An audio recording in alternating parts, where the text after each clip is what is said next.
All right, now that's it for the financial statements. You guys can give yourself a pat on the back. You get a certificate of completion. You are now accounting experts, and yay! Hooray. All right, so let's talk ratios. All right, so here's where the fun gets in. So finance ratios, first of all, what the heck are they and how are they used? Well, finance ratios, sometimes you'll hear them as accounting ratios. I've also heard people, in very layman's terms, well, this is the percents. Okay, whatever works. But here's what they are. Loan officers are trained to focus in on financial ratios when reviewing the financials. Now, we've spent a lot of time going through these financials, and as you can imagine, you can get really deep into the muck on this. But the ratios help to quickly identify the areas of strength and weakness in terms of how a company is performing without necessarily reviewing them in detail. Because if you're a banker and you've got 2,000 customers and you're trying to determine whether or not you want to give them money, sitting down and, over dinner with your significant other going through accounting statements is like, oh my goodness, there are so many things I'd rather be doing. And especially in today's world, we have so many companies applying for loans. How do banks quickly get through that information? Well, they take some shortcuts, and they use these ratios to do it. Now, I'm going to start on some ratios. I picked 3 or 4 of the most common ones, the big ones, as they relate to today's environment where you're really using it to determine would I qualify for a loan, or am I just completely screwing this up? What is just a general snapshot of my company. So I gave you 3 or 4. The last slide, I present several that are also out there, that you can use. But I'm only going to go into detail on the 3 or 4 big ones that are most applicable for today's environment. So the first one is the current ratio. The purpose of this ratio is to measure if your company can currently pay off its short-term debts by liquidating your assets. As you can imagine, it's really important because banks want to know if you were to have to, could you pay off everything that you owe by selling everything that you have? So a ratio of 1.25 to 1 is considered good, with a goal being to have more assets and liabilities. So when you're doing this ratio, you want to have at least $1.25 in assets for every $1 in liabilities. The formula is down here. It's in the green. These screens are all set up the same. I give you the definition, and I tell you kind of very general terms what's considered a good, what's your target here, so if you're even in the ballpark. And then I give you the actual formula so you can calculate it, at home. In this case, it's current assets divided by current liabilities. So you want $1.25 in current assets to $1 in liabilities. And so when you divide it out, you want your ratio to be $1, 1.25 or higher. Okay? Next one, quick ratio. This is sometimes referred to as the acid test. It measures the ability of a company to use its near cash or quick assets to extinguish or retire its current liabilities immediately. So whereas this one, the current ratio, is looking at all the assets and short-term debts, quick ratio is only looking at cash or anything that can be, it's the accounts receivable actual cash.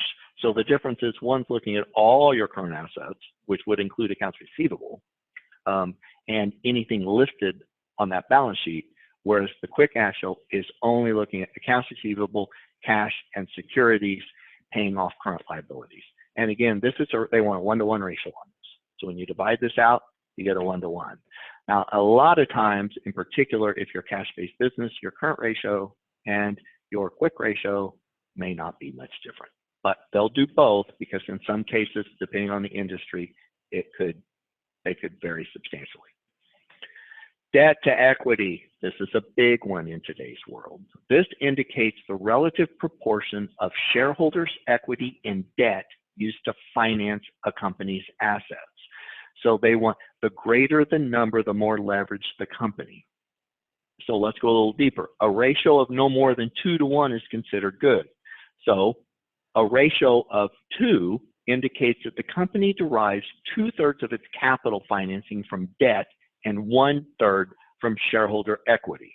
And so you don't want to have too much debt. This goes back to the more instances where you use debt to pay for things, the worse off it is. They want you to use shareholders' equity or retained earnings or have cash that you pay for it. And that's really what this is doing. This is saying, how much of the time are you using debt versus how much are you using equity?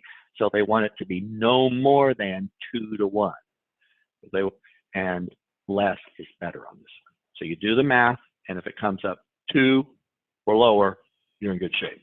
Now, before I go on to the next one, keep in mind that these targets I'm giving you do vary. They vary by bank, they vary by industry, but I'll try to come back to that in a second. But I wanted to throw that out there, just to kind of set the stage here. Debt coverage ratio.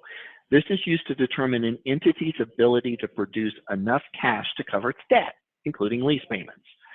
Because, as you can imagine, just listening to it, if you're not making enough cash to pay for things, you're eventually somewhere down the line going to have problems. So the higher the number, the better, with a minimum ratio of $1.35 for every $1 in debt, which means you have $1.35 of cash to pay for $1 of debt. And so it's a 1.35-to-1 ratio. The calculation here, I give you two different specific definitions. It's income before taxes and interest, which is also known as net ordinary income in the example I gave you, divided by interest expense plus principal payments plus lease payments. Because leases in this case are considered a debt.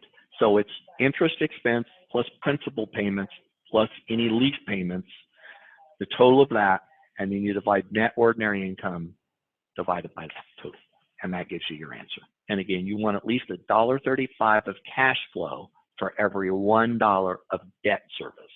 And debt service means it's interest expense plus principal payments plus lease payments. Okay, so before I close this up a little bit, I listed on the screen some other financial ratios. The average collection period, we talked about that a little bit, about how long is it taking you to collect your debt? That's average accounts receivable divided by average daily sales. The gross margin, that's a big one that you hear about all the time. That's gross profit divided by net sales. Asset turnover, net sales divided by total assets. Operating margin, this is another big one. It's operating income divided by net sales. And inventory turnover, if you have it, cost of goods sold divided by average inventory.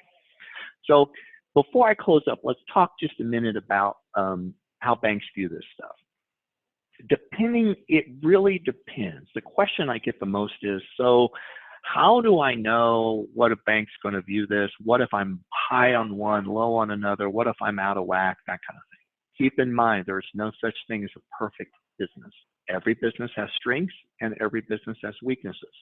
The purpose of these ratios is not to say, oh, yes, yes, ooh, pass, fail, pass, fail, pass, fail. It's meant to help a bank determine where the challenges are for the company and to help them figure out the way that the role the bank can play. Now, the ability of a bank to play a role or to be willing to loan money depends partially on the financial statements, on the, where the ratios come out. It also depends on the type of industry, the geographic location, the current position of the bank, and the amount of money they're looking for. Collateral, credit score, all of that comes into play here. But what I tell my clients is, if you go to a bank and the bank tells you no, please come tell me that and tell me why they said no. Because it might just be that that particular bank is, they don't make loans to that particular type of industry, or they're currently over leveraged themselves. The dollar amount's too high, the dollar amount's too low. We might need to go a bigger bank. We might need to go to a smaller bank. An example here is if you bank at a credit union, most credit unions don't do SBA loans, nor do they do anything that is not any business loans that are not real estate backed.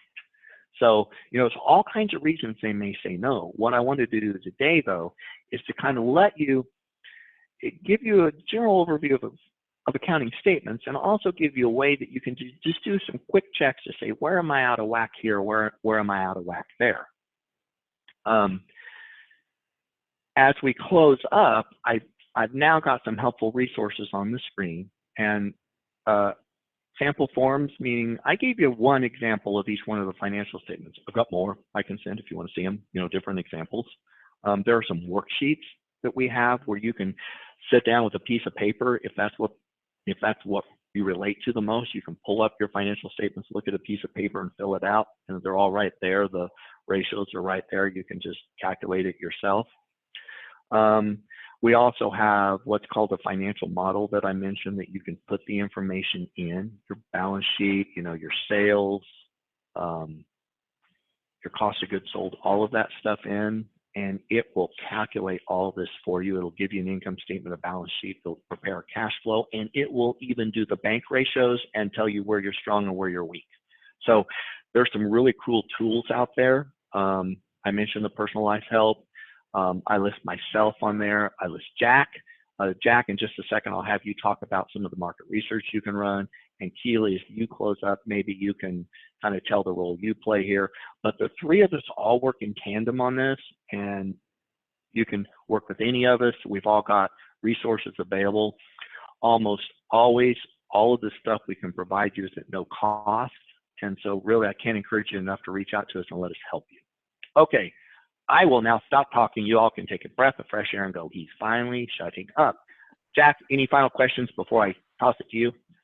So no final questions. However, I just wanted to add on what you said about what the ISBDC does, or what I personally do. I run market research reports for small businesses, and in relation to what we talked about today, I can run what are called industry benchmarks for small businesses. So if you're in an industry, those ratios that we talked about, I can pull up what those numbers look like for the industry that you're in.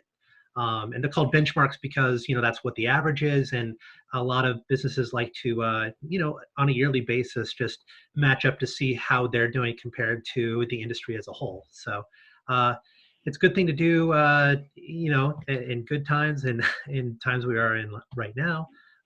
So if you're interested in that, just reach out to me and I can help find those benchmark reports for you. Fantastic, thanks. Thanks, Jack.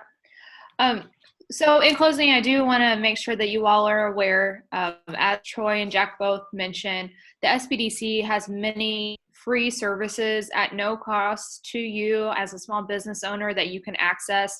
And in order to do so, you do need to sign up to be a client with SBDC.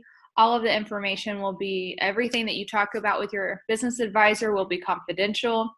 And so the form that you are required to fill out in order to become a client is called a 641. And that will be what we follow up with you with. We'll send you a form if you're interested in becoming a client, if you're not already one with SBDC. So that's an opportunity for you to access the market research that Jack was talking about. In addition, we also utilize a platform called LivePlan, and that allows you to do business planning. And it's a very easy format. So rather than looking at a large document and trying to fill out what your goals or your metrics are for your business, this asks questions to prompt you and puts it into a business plan template format just for you. So it's a very really intuitive software program that we offer. It is at no cost. And the other thing with LivePlan as well is you can put in your financial projections. So it's why it's very important that you are tracking your financials. And in addition to that, you can upload your QuickBooks. You can do a one-time upload of your QuickBooks to help you get financial projections within that platform. So we find those things really helpful, and we certainly want you to access those resources and tell people about those resources because they are here and they are available to you at no cost. And certainly the market research is going to help businesses as they learn to retool and be able to get through these really challenging times right now. So you have our contact information. You have Troy's, you have Jack's, as well as mine. So, reach out to any of us with any questions that you have. And if you want to access further resources, we want you to get signed up as a SBDC client.